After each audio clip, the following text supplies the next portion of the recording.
Hi, welcome. In this video, I'd like to talk about fostering or those involved in animal dog rehab where you're in control of or managing a greater number of dogs. It could be 10 dogs on your property at any given time.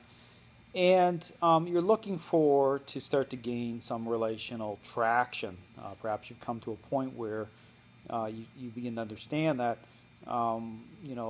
things are not as they appear. Again, I talk about this issue about control, appearances, and this is where a lot of people in the animal rehab process really will use that relationship as a type of way to come almost like self-medicate emotionally, where you're looking to gain some sort of fulfillment that way, and before you know it, you're involved in a situation where you have a lot of dogs in your care, but you're just overrun with problems. You're just caught in this management cycle and you can't seem to get out of it.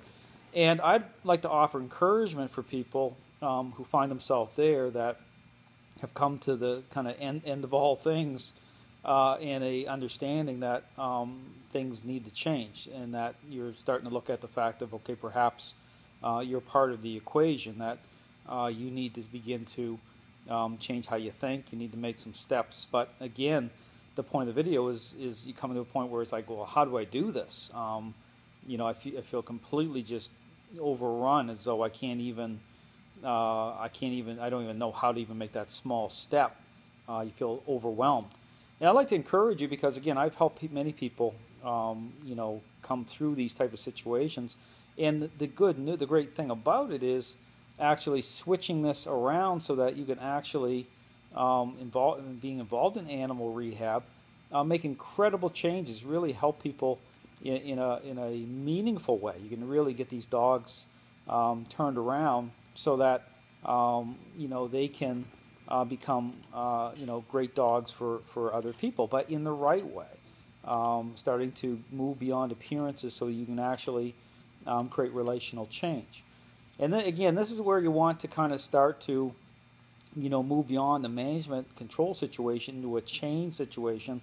But what you want to focus in on, again, starting to invest in the right method. Again, I help people key up on that, how to actually start to focus in on dogs at an individual level. And that's really key here, almost like looking at a circuit training type of mentality. So even though you're still working off of say using multiple crates, which is great, but again, instead of just being in a management situation where you're just completely frustrated, maybe you have dogs that have a huge amount of stress on them, suffering from these what's defined as fear aggression, and all sorts of issues, you can start to affect meaningful change, and in a way that will, through using structure properly, you can do it in such a way that you're going to, begin to feel better right away. You can start to actually, instead of, being overwhelmed because you just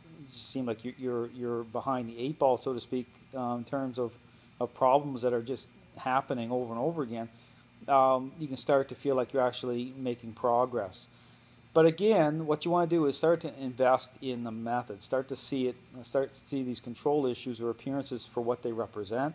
That things are oftentimes a lot worse than what you even realize through this picture that will look somewhat balanced. But again, you're overrun with problems. But begin to connect it together, say that none of it's good. Okay, it's completely upside down.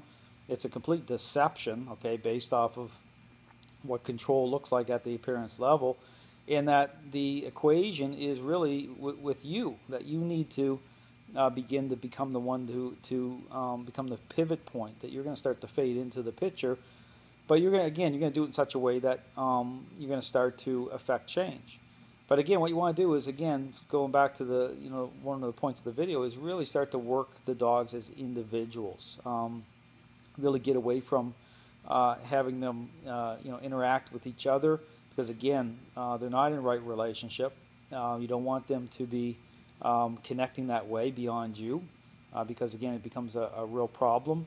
But here's the point, is that as you begin to gain traction, they will start coming together again, but in smaller groupings. You really want to start to really, as part of kind of your circuit training, is individual at an individual level at first. You want to really be working the method to affect change, and then bring them together in like 2 at a time, rotating these dogs around, and here's the thing, not feeling bad about, sometimes when people use structure, they feel, and probably feel bad already, saying these dogs are not getting enough time. The problems are so pervasive that I can't even have these dogs together without major problems happening. But the good news is, as you start to do this, even at an individual level, it takes the stress loads off them. So even though you're into a situation where you have a lot of dogs and using crates, the stress loads are coming off the dog. So even how they relate to the crate is different, because they start to feel better right away. They start to release these stress loads, and they start coming into more of a follower, a follower role. And then as they come together again, you're doing it in groups of, say, even twos, starting to hang out a little more within, it's kind of like downtime, but you're still in process. And that's the other point, is that when people will say, look at a picture and say, well, what point do the dogs actually all come together? Well, just understand you're in process, which means that you have to keep it at an intervention level, understanding these dogs have control issues at all various degrees. And once you start to, as these dogs start to release that role, as these control issues start to diminish, then the picture changes. Then they start coming together in greater numbers, but again, with you faded into the picture. So again, I just encourage anyone involved in dog rescue, fostering, rehab scenarios, and perhaps things are completely upside down. You feel like maybe you've come to had that kind of epiphany moment where you've come to a realization that, okay, everything I've invested in, all this appearance-based, learning-based narrative, I understand that that's just not, the answers aren't there. Still care about dogs. How do I change it around without feeling completely frustrated and feel like giving up? My encouragement for you is to know that you can turn it around, completely around, and then once you get turned around, you can make a really profound difference for these dogs. Instead of feeling like, you're just in a control management situation, you're going to be into a change situation and begin to offer real hope for these dogs. So if you have any questions about this, I encourage you to check out my website. It's always about, getting a foundation, knowing how to use structure properly, so you can start to make small changes as you move forward every day. And before you know it, trust me, you'll be, well beyond that point.